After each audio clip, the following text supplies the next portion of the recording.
درود شریف پڑھنے سے زندگی کامیابی کی طرف چلنا شروع کر دیتی ہے۔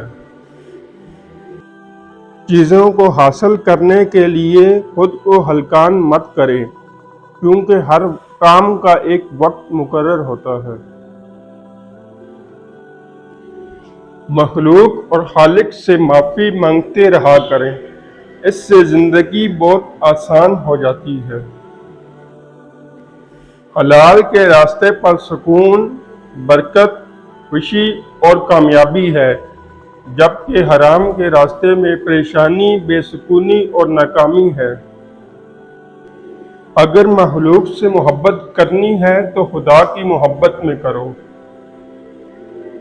جب تم خدا سے زیادہ محبت کسی سے کرتے ہو تو اس کے ہاتھوں ذلیل ہو جاتے ہو، بے شک وہ آپ کا خاوند ہو یا بیوی ہو یا آپ کی اولاد ہو۔